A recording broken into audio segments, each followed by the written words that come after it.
Jadi memang kita kebiasaan pakai itu, tapi di belahan negara lain, termasuk salah satunya di Turki itu saya pernah lihat ada orang yang bikin tutorial gitu ya, soalnya di daerah Turki itu perempuan mereka nggak ada jual mukena, mereka pakai celana kaos kaki, ya, terus kayak pakai jaket yang agak panjang gitu sampai menutupi bawah dia mendekati lutut gitu ya, terus pakai sarung tangan dan kita semua. Maka intinya adalah kita harus menjaga orang tertutup apapun kondisinya. Memang kalau Indonesia lumrahnya orang salah FKM atau bukan, tapi di negara lain nggak sama terbanding sama. Itu harus menerapkan atau menyesuaikan kondisinya. Kalau orang Indonesia adalah bermazhab Imam Syafi'i, dan mazhab Imam Syafi'i termasuk mazhab yang sangat berhati-hati.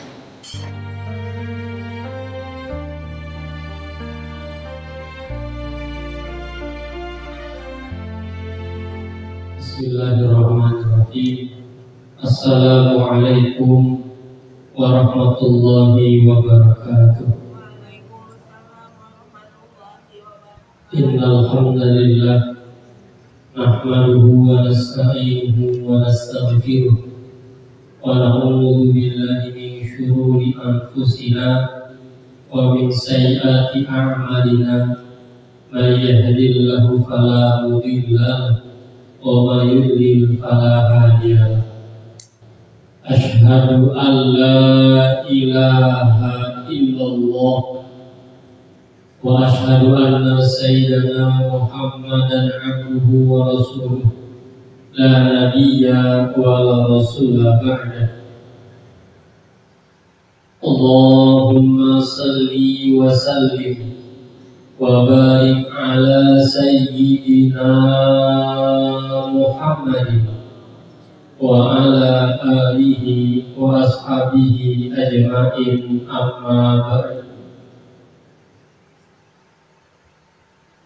Yang saya hormati Ketua RW 12 RW Jaya Bapak Haji Mulyadi beserta seluruh jajarannya, kita doakan mudah-mudahan Allah panjangkan umur beliau, Allah sehatkan beliau, dan Allah jadikan keluarganya menjadi keluarga yang sakinah, mawaddah warahmah.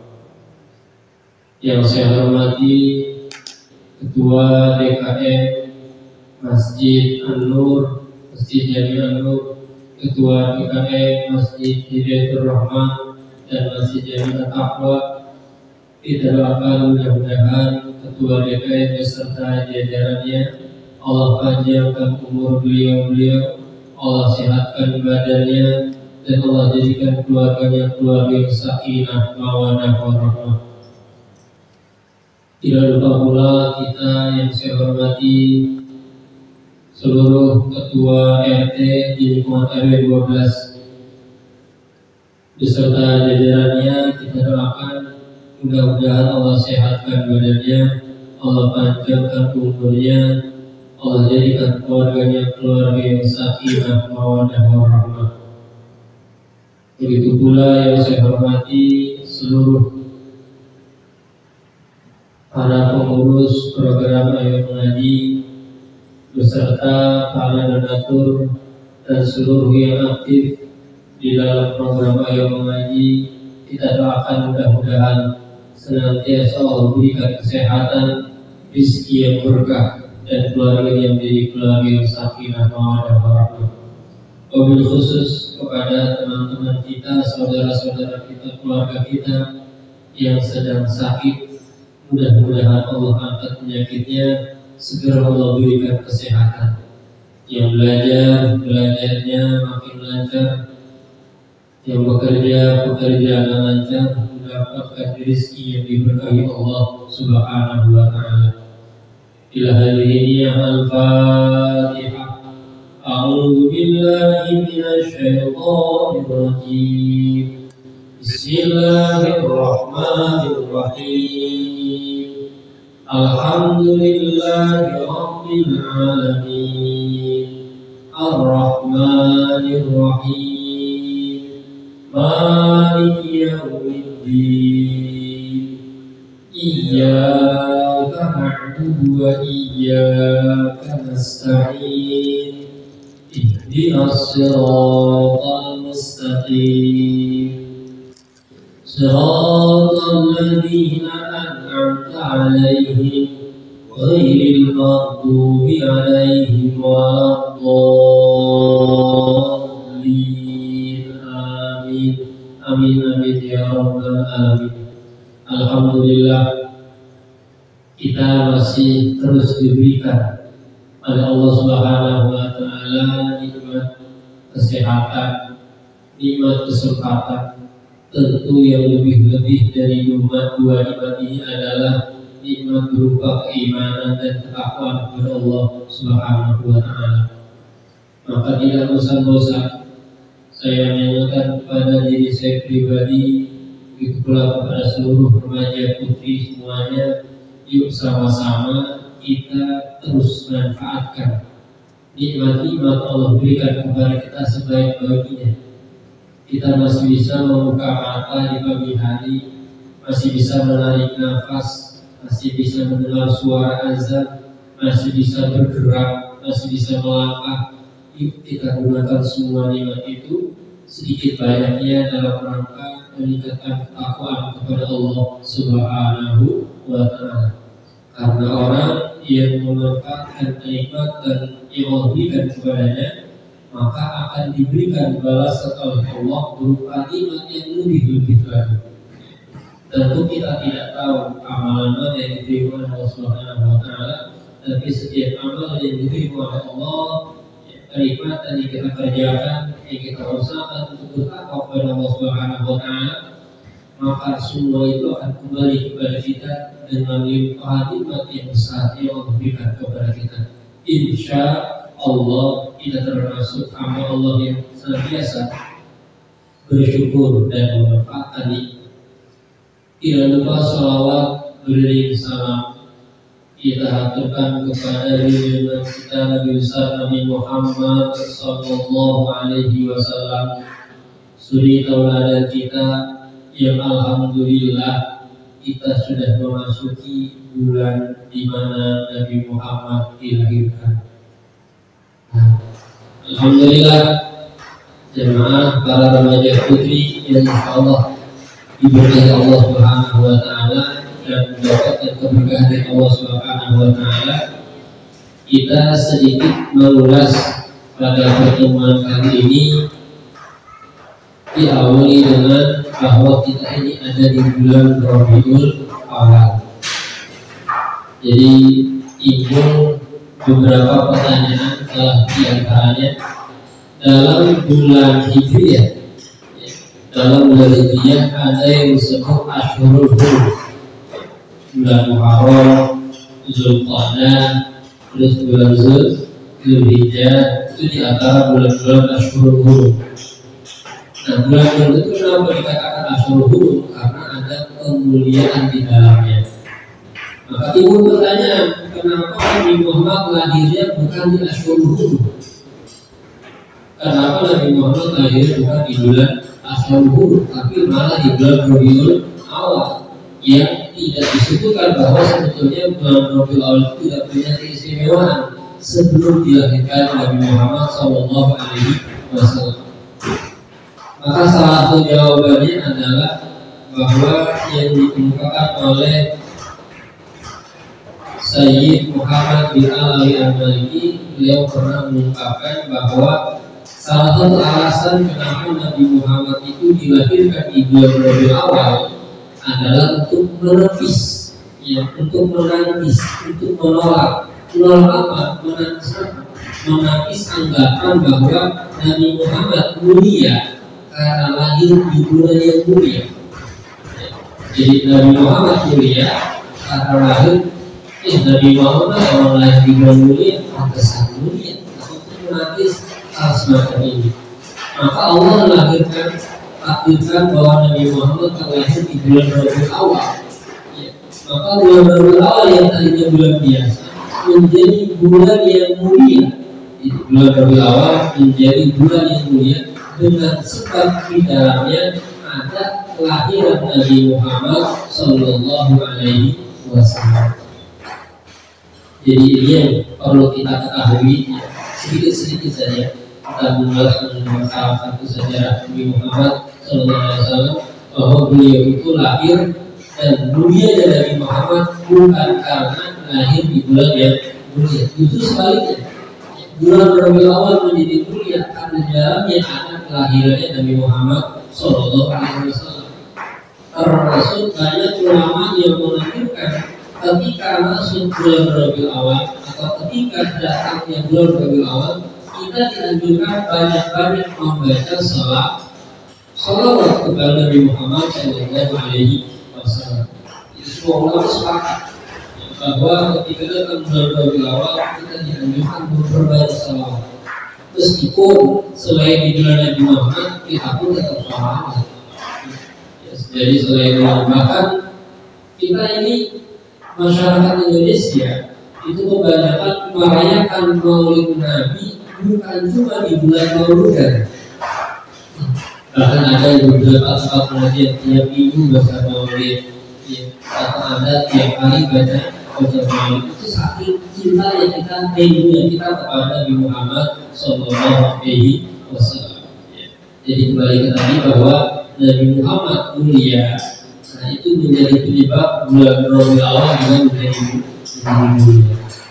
Para jemaah putri wajah putri yang dirahmati Allah Subhanahu wa Ta'ala, itu sedikit ulasan salah satu sejarah Nabi Muhammad bahwa beliau dilahirkan di bulan Rabiul Awal. Adapun tanggalnya itu beberapa ulama berbeda pendapat. Ada yang mengatakan tanggal 12, ada yang mengatakan tanggal 9, itu berbeda pendapat. Tapi yang pasti, ya mayoritas beranggapan bahwa Nabi Muhammad lahir pada tanggal 12 Rabiul Awal. Kalau harinya memang sudah pasti, karena memang pengakuan Nabi Muhammad SAW. Jadi suka ada sahabat bertanya kenapa engkau berpuasa di hari Senin Nabi Muhammad. Lalu Nabi Muhammad dalam riwayatnya menjawab, karena aku lahir di hari Senin. Maka ada juga kesunahan kita puasa di mana hari kita lahir. Jika termasuk ya, amalan dan dari Nabi Muhammad Sallallahu Alaihi Wasallam. Kita masuk sedikit ke pembahasan bahwa kemarin kita membahas syarat sahnya sholat, termasuk di dalamnya menutup aurat. Jadi wanita laki-laki ketika sholat mereka juga keduanya atau semuanya wajib menutup aurat. Lebih-lebih lagi bukan sekedar aurat yang tertutup, bukan sekedar aurat yang tertutup, karena kalau laki-laki dalam kitab disebutkan baina surah wa rukbah, bukan hanya sekedar baina surah wa rukbah, tapi di dalamnya ada adab kita, ada akhlak kita kepada Allah Subhanahu wa Ta'ala. Memang sih kalau laki-laki katakan salatnya hanya menutup bagian surah dan rukbah sah-sah saja memang, tapi adabnya tidak ada, kecuali dalam kondisi-kondisi yang sangat terdesak. Tapi insya Allah orang Indonesia atau khusus warga atau sekitar dari 12 insya Allah ada lah pakaian yang pantas yang beradab yang digunakan untuk sholat. Bukan hanya kita jaga awal-awal tersebut dijaga atau tertutup sebelum sholat. Ketika pelaksanaan sholat pun aurat tersebut harus tetap tertutup. Karena kalau nanti di tengah-tengah sholat atau di akhir sholat ternyata ada bagian aurat yang terbuka, maka lantasihah sholatnya tidak sah. Lalu bagaimana aurat perempuan? Disebutkan dalam kitab wajami ubada min hurmati Allah tilawat ahad wa kasaiha. Seluruh anggota tubuh wanita itu aurat kecuali wajah dan telapak tangan. Ya. Jadi wajah telapak tangan itu sudah bertubuh bahwa wajah telapak tangan itu aurat perempuan. Dalam kitab yang lain disebutkan wa auratul hurrati fi sholati jami'u badaniha masih walwati wa kafaini sya'ran aw basharan hatta baqina qadami wa tahta al-qadami. Dan aurat perempuan di dalam sholat itu adalah seluruh anggota tubuhnya kecuali wajah dan telapak tangan, termasuk syakrun rambut, al-bashar atau kulit, hatta sampai batinul qadami, telapak kaki. Telapak kaki juga aurat. Wakah terdapat dan di bawah dagu, sudah sini. Jadi dia termasuk karena itu sudah bukan bagian dari wajah, ya, sudah bukan bagian dari wajah. Namun itu tersebut itu wajah aku kelihatan, emang yang sudah sini. Yang bawah dagu sudah bukan termasuk daripada wajah. Begitu halnya ketika kita membasuh muka ketika berwudu, ya kita basuh sekitaran kemarin dari atas sampai dalam. Nah yang bawah ini tidak termasuk wajah. Kalau termasuk wajah maka kita basuh juga yang bawah sini. Tapi ketika wudu tidak termasuk, tidak disebutkan wajib dibasuh karena dia bukan bagian daripada wajah.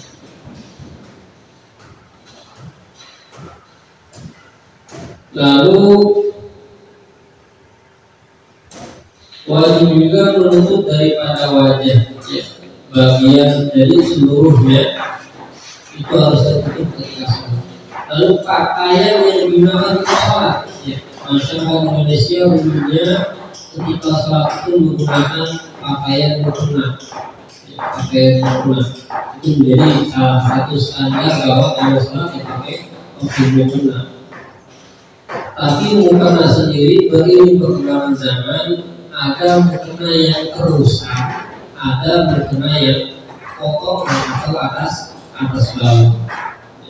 Baik mukena yang rusak atau mukena yang atas bawah, maka ketika sholat jangan hanya sekedar menggunakan mukena, ya, jangan hanya sekedar menggunakan mukena. Namun perlu kita perhatikan beberapa bagian yang memang harus kita jaga karena itu termasuk daripada Allah. Lalu apa saja? Yang pertama, batasan orang wanita yang sudah kita pahami tadi bersama bahwa seluruh badan kecuali wajah dan telapak tangan. Imam Ibnu Abbas menerangkan bahwa tadi ayat yang kita baca itu ada potongan ayat wala yubdina zinatahunna illa ma zahara minha, dan janganlah kamu perempuan menampakkan aurat kamu kecuali yang biasa terlihat. Apa biasa terlihat? Imam Ibnu Abbas menerangkan makna dari kata ma zahara minha itu adalah wajah dan telapak tangan, bahwa ketika sholat selain wajah dan telapak tangan harus tertutupi. Lalu Imam Syafi'i berpendapat hadul wajhi min qasasi sya'ri wa usul zuhairi illa ma'aqbala min al-dhaqari wa lahyaini. Batasan wajah, jadi yang disebut wajah itu mana aja sih? Yang termasuk wajah itu mana saja? Yang pertama adalah min qasasi sya'ri, dari tempat tumbuhnya rambut. Maka kalau pakai mukena di bagian atasnya jangan sampai rambutnya terlihat.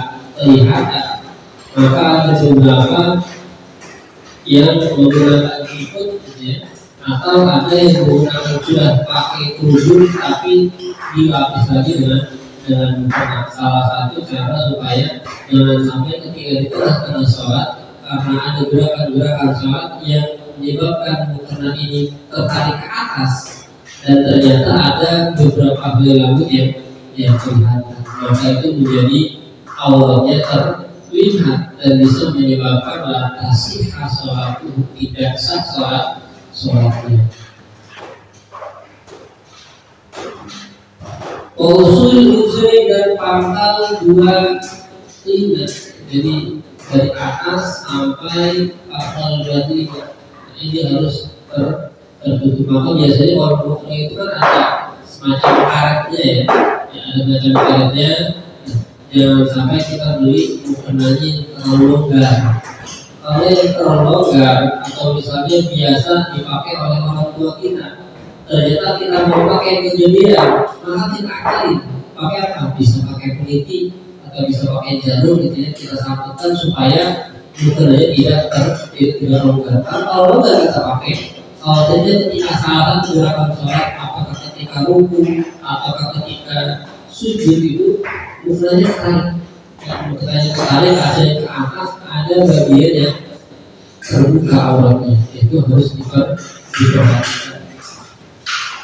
Ila maha kepala minadzaman, hingga bagian depan daripada ini masih termasuk bagian belakang.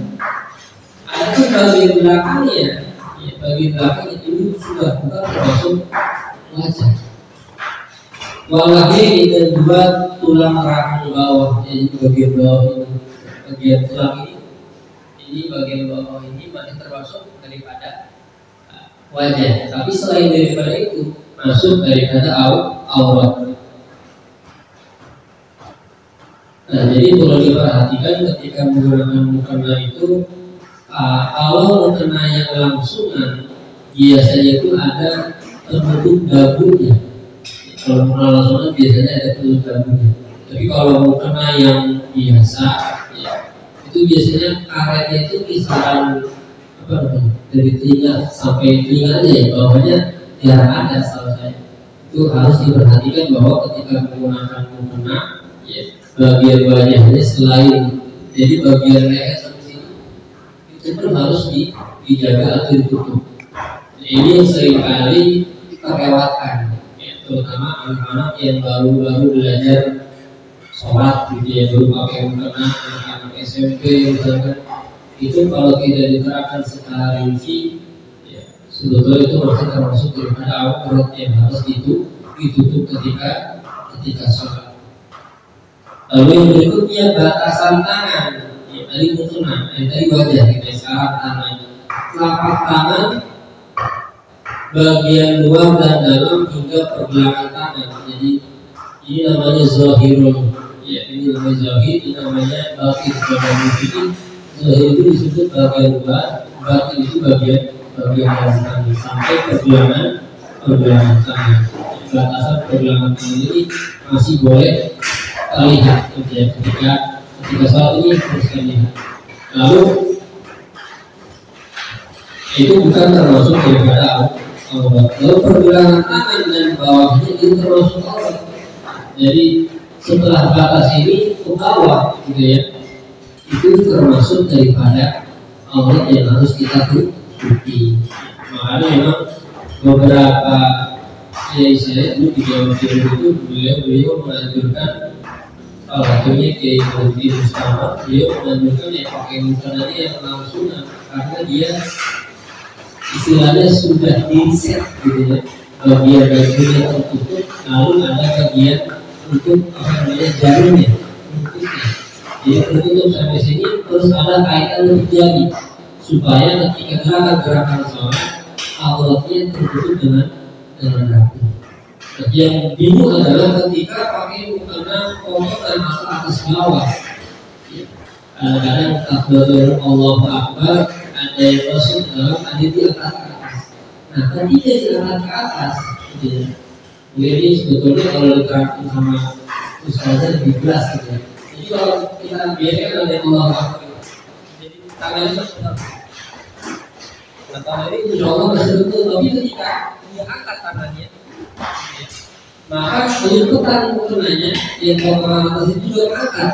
Nah, ketika kita angkat lalu terlihat, ya, aurat dia akan bagian sini, maka bisa menyebabkan sholatnya menjadi batal. Maka dianjurkan sebelum sholat pun, sebelum pakai mukena, kita usahakan sudah tutup aurat kita dengan katakanlah pakai baju yang panjang gitu ya, atau pakai apa istilahnya handset manset tangan ya, manset tangan supaya aurat tetap tertutupi.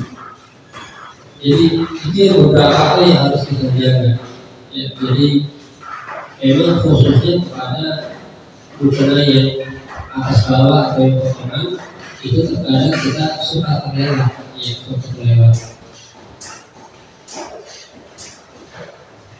Yaitu beberapa hal termasuk ketika posisi ya, rukuk dan sujud ya, rukuk dan sujud setidak-tidaknya diusahakan bahwa agak menjepit tangannya yang mengangkat itu supaya tidak tertiup oleh angin bukannya. Karena ketika sujud kalau kita tidak menjepit bukannya, maka bukannya akan seleberan gitu ya. Ketika tertiup angin maka akan terbuka. Nah ketika terbuka atau tidak terlalu lebih jepit gitu kan, pertahanan bukannya itu meskipun tertiup angin jadi tidak terbuka, tidak singkat. Nah ketika terbuka dari tempat yang kelihatan itu bisa menyebabkan sholatnya menjadi batal dan harus diulangi. Jadi beberapa hal terkait dengan menutup aurat. Ya. Karena memang perempuan kenapa auratnya begitu banyak begitu? Itu adalah keistimewaan yang agama Islam berikan kepada perempuan, bahwa sebelum datangnya agama Islam itu di daerah Arab khususnya dan daerah Jahiliyah itu perempuan banyak dewa menyebutkan ketika datangnya diusir dari rumah mau pergi bukan kota kalau dari ini berbalik. Jadi wanita begitu direndahkan ya, wanita begitu direndahkan. Bahkan kalau ada seorang ibu melahirkan ternyata bayinya perempuan, tidak sedikit para jahiliyah itu langsung dikubur hidup-hidup bayinya. Kenapa? Karena akan bawa aib buat orang tuanya. Itu dulu sebelum agama Islam terlahirkan atau ada. Nah, ketika Nabi Muhammad menjadi nabi menjadi seluruh ajaran agama Islam, maka derajat perempuan bahwa ketika perempuannya jangan diusir, ya, kalau bisa diusir, bahwa awal perempuan harus digunakan itu untuk mengangkat ya, derajatnya perempuan. Kok susah ya? Ya memang begitu. Yang namanya istimewa pasti ada hal-hal yang harus kita lebihkan daripada yang lain. Orang yang istimewa pasti beda dengan orang yang biasa. Laki-laki dikatakan perempuan harus istimewa karena awalnya juga istimewa dan harus ditutup ya, begitu pula ketika di dalam sholat. Lalu hari ini menunjukkan bahwa seberapa tipis mukena yang boleh digunakan. Karena kan ada mukena yang pasti kecil segini doang gitu ya, mukena atas bawah segini doang tempatnya. Sekarang mana itu dijual? Ya di Shopee di marketplace itu banyak yang jual. Mukena yang cuma apa biasanya karang gini doang, isinya mukena atas bawah. Itu tipisnya bukan. Tapi kalau masih meskipun tipis, tapi tidak sampai terawang warna kulitnya, maka masih tidak mengapa. Maka masih tidak mengapa. Tapi kalau karena begitu tipis dan menyebabkan ketika dipakai warna kulitnya baik tangan atau baik kaki gitu ya, atau bagian sini ya, karena pakai warnanya putih lebih tipis gitu kan. Akhirnya nyepak warna kulitnya dia maka itu tidak boleh digunakan. Ya, tidak boleh digunakan. Dianjurkannya pakai kain aja. Yang seberapa mahal sih karena kemudian ketika keluarkan uang untuk beli mukena yang cocok untuk kita gunakan sholat itu tidak ada lebih-lebihnya. Justru itu memberikan keberkahan kepada diri kita. Bahwa ketika melaksanakan sholat Allah itu disebutkan di masyarakat tanpa anil fahsya'i wal munkar. Benar-benar juga sholat menutup aurat sesuai dengan ajaran ilmu sesuai dengan ajaran guru kita. Maka itu menghindarkan kita daripada perbuatan fahsya atau buruk dan perbuatan kemungkaran. Insya Allah itu beberapa hal yang harus kita jaga dalam menggunakan mukena. Jadi mungkin ya, sama Ustazah yang langsung dijelaskan lebih rinci lagi Tapi setidak-tidaknya tadi bagian wajah, gitu ya, terus bagian tangan dan muka yang digunakan itu harus kita sesuaikan dengan postur tubuh kita. Karena ada juga yang datang ke tempat wisata nggak mau mukena, pakai mukena yang ada di sana, tapi mukena itu kecilan, ya terus kita sangat khawatir. Karena mereka tempat wisata nggak mungkin, itu siapa? Bibi mukena sesuai ukurannya. Paling dia beli mukenanya sebenarnya gitu kan.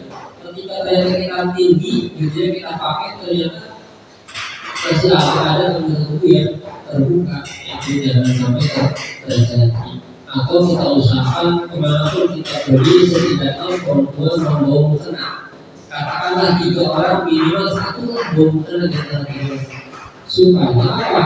Ketika sampai di tempat wisata atau di mall misalnya atau di tempat-tempat berbelanja yang lain, tidak ada waktu sholat kita sholatnya tenang. Karena mukena ini sesuai dengan kebutuhan. Tidak ada alat yang insya Allah. Kemudian ini bukti salat itu kita kerjakan setiap hari. Jadi ilmu ini mari kita pahami dan dipraktekkan. Kenapa sih kok laki-laki butuh paham juga ini? Karena nanti laki-laki juga katakanlah seorang ayah pasti nanti ada anak salah satunya perempuan, atau ada istrinya, atau ada keluarganya perempuan. Dan itu harus dimengerti atau dijelaskan kepada mereka. Jadi ilmu seperti ini bukan hanya harus diketahui perempuan, tapi laki-laki pun sebetulnya perlu tahu supaya ya, keluarganya menjadi keluarga yang sakinah mawaddah warahmah. Cukup sampai di sini. Jika ada pertanyaan, mohon dipersilakan. Yang bertanya. Kalau ada gambar-gambar, bukan ada gambar-gambar Doraemon, bunga. Mukenanya bergambar, mukena biasanya anak-anak ya, usia SD gitu, mukenanya bergambar. Selagi tidak mengganggu, ya, selagi tidak mengganggu gambarnya, maka tidak masalah. Karena khawatirnya, sebetulnya yang jadi fokusnya adalah bukan gambar tapi tulisan. Kalau gambar kan tidak terbaca hanya terlihat, tapi kalau tulisan ketika di mukena atau pakaian yang digunakan di hadapan kita ada tulisannya, maka sedikit banyak atau banyak orang yang terganggu. Yang tadinya pengen baca salat, kalau yang ke depan ada bacaan akhirnya terbaca juga. Karena sebenarnya ada terbaca juga. Maka kalau seperti itu memang lebih baiknya, lebih bagusnya adabnya adalah ketika sholat pakai pakaian yang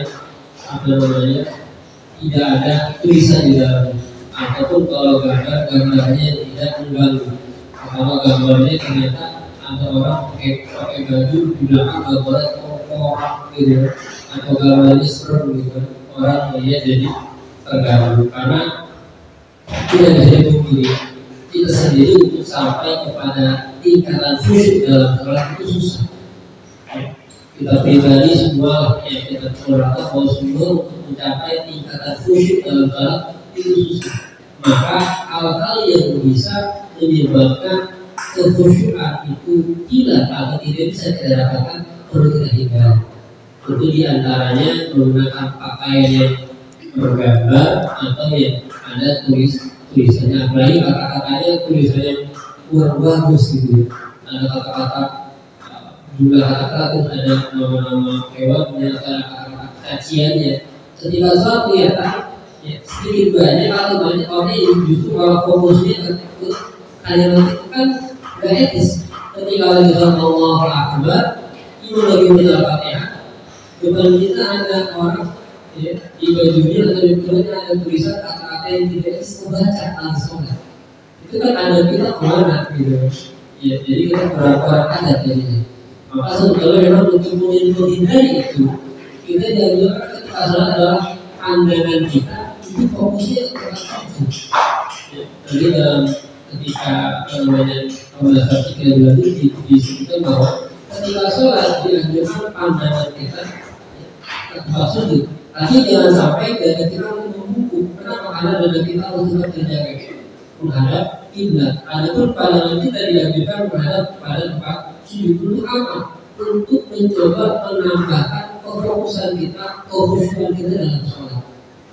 Jadi memang ini sangat istimewa bahwa para mujtahid ilmu fikih itu mereka di zaman-zaman dulu sudah menggunakan riset yang begitu bagus gitu, sampai menciptakan tata cara bagaimana sih sholat yang bagus, bagaimana sholat yang setidaknya bisa mendekati tingkatan khusyuk.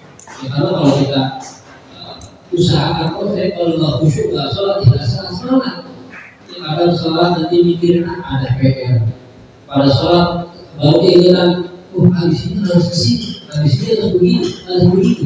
Ya, itu namanya yaitu kelemahan kita pribadi. Itu harus kita pelajari. Di antaranya itu menghindari beberapa hal yang bisa menyebabkan tingkatan atau murid khusyuk kita terkurangi. Dalam kondisi tertentu kadang ada juga pernah suatu waktu di musola baru itu nggak ada mukena, sarung pun nggak ada karena baru. Nah itu perempuan tuh sholatnya gimana? Selayak yang ada di situ aja badannya, bajunya. Kalau memang kondisi tertentu gitu, tidak ada mukena, misalkan kita baru berkunjung ke daerah yang jumlah orang Islamnya minoritas misalnya, ya, jumlah minoritas dan ternyata ketika kita ke situ nggak ada mukenanya. Memang katakanlah pertama di situ posisinya Islamnya minoritas, kedua memang tempat ibadahnya atau musuhnya baru bangun, nggak ada sama sekali. Maka kita memanfaatkan apa yang ada. Ya. Tapi tetap ya memanfaatkan apa yang ada, tapi tetap kita usahakan bagian-bagian aurat itu di antara wajah tangan dan kaki gitu ya, itu tertutup. Misalnya gimana? Ya. Pakai kerudungnya dibajuin sampai menutup daerah dagu sini misalnya, kerudungnya di depan. Kalau enggak ya dia kali pakai ikat, pakai pakai gitu ya, atau pakai peliti atau pakai daun tentur itu kita minta supaya area dagu itu tertutup. Begitu. Lalu yang kedua, sekarang sudah banyak ya wanita-wanita ya, beberapa di antaranya punya manset gitu ya, manset tangan, itu dipergunakan. Atau pakai bajunya yang memang harusnya lengan panjang, itu yang panjang. Jangan sampai nanti pokoknya batasan ini tertutup. Atau misalnya nggak ada, adanya sarung tangan motor gitu kan. Ada sarung tangan motor di mana? Ya udah, karena memang itu kondisi yang sangat terdesak. Ada sarung tangan motor yang ujungnya ini bolong gitu ya. Jadi masih ada, tapi bagian sini tertutupi. Jadi sampai sini tertutup sama baju, sisanya ini kan masih kelihatan. Nah, sisanya ini tertutup oleh sarung tangan. Karena itu posisinya adalah dorong, maka tidak menggunakan itu. Lalu yang kedua kaki, karena ya pakai apa namanya, kalau pakai celana gitu ya, usahakan kalau tutup, nah nanti saya bagian saya nanti pakai kaos kaki. Jadi kan ada yang kaos panjang gitu ya. Apapun kondisinya tetap kita usahakan semaksimal mungkin supaya itu tertutup. Karena kita memang di Indonesia ini memang itu hal yang sangat berubah gitu. Jadi memang kita kebiasaan pakai mukena, tapi di belahan negara lain, termasuk salah satunya di Turki itu saya pernah lihat ada orang yang bikin tutorial gitu ya, soalnya di daerah Turki itu perempuan mereka nggak ada jual mukena, mereka pakai celana, kaos kaki, dia terus kayak pakai jaket yang agak panjang begitu sampai menutupi bawah dia mendekati lutut gitu ya, lutut bajunya, terus pakai sarung tangan dan kita semua. Maka intinya adalah kita harus menjaga orang tertutup apapun kondisinya. Memang kalau Indonesia lumrahnya orang salah pakai mukena atau bukan, tapi di negara lain nggak sama. Tidak sama ketentuan yang sama. Itu harus menerapkan atau menyesuaikan kondisinya. Karena orang Indonesia adalah bermazhab Imam Syafi'i, dan mazhab Imam Syafi'i termasuk mazhab yang sangat berhati-hati. Artinya tadi sudah dijelaskan sampai begini batasan wajahnya, begini batasan tangannya. Tapi dalam kondisi darurat kita usahakan apa yang kita gunakan terus kita tambah sedikit supaya tertutup obatnya baru kita sholat. Jangan sampai alasan nggak ada bukan nggak sholat. Kalau bilang ini bisa. Berarti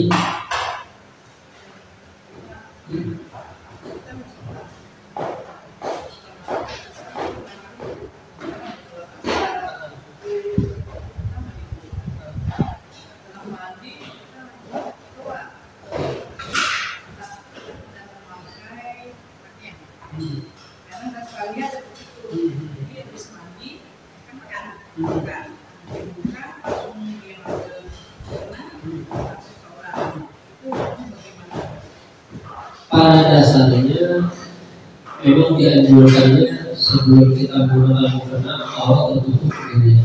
Tapi dalam kondisi tertentu yang penting auratnya tidak terbuka selama di dalam sholat.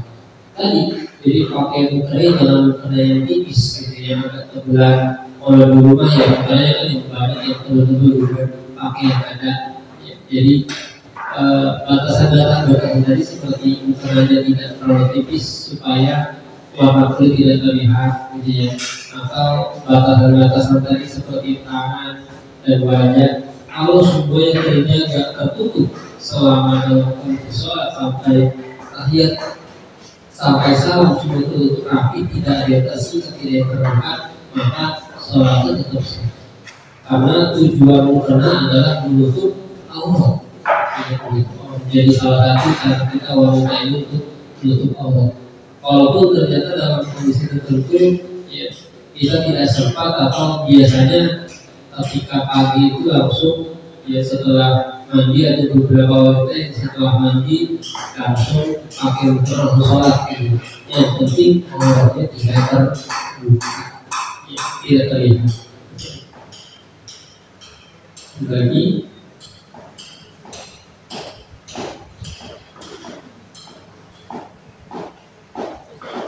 cukup ya, alhamdulillah itu sedikit banyaknya kita terkait tentang menutup aurat di dalam sholat atau fokusnya kepada penggunaan mukena. Jadi jangan pakai mukenanya asal harus betul-betul diperhatikan. Di luar sana sudah banyak beberapa ustadz dan kiai itu memberikan penjelasan lebih rinci tentang penggunaan mukena. Ya silakan kalau digunakan, tapi minimal beberapa hal yang saya sampaikan itu salah satu termasuk di antara beberapa batasan yang harus kita perhatikan ketika menggunakan mukena dalam sholat. Mudah-mudahan ya, pengajian pada pagi hari ini ada manfaatnya. Apabila ada salah-salah kata itu datang dari saya pribadi, saya pun mohon juga itu maaf yang sebesar-besarnya. Apabila ada hal-hal yang bermanfaat, semua datang dari Allah Subhanahu wa Ta'ala. Saya cukupkan. Astaghfirullah min qawlin bila amalin laqad nasabtu bihi naslan min amalin ihdinas siratal mustaqim siratal ladzina an'amta 'alaihim ghairil maghdubi 'alaihim waladdallin amin. Assalamualaikum warahmatullahi wabarakatuh.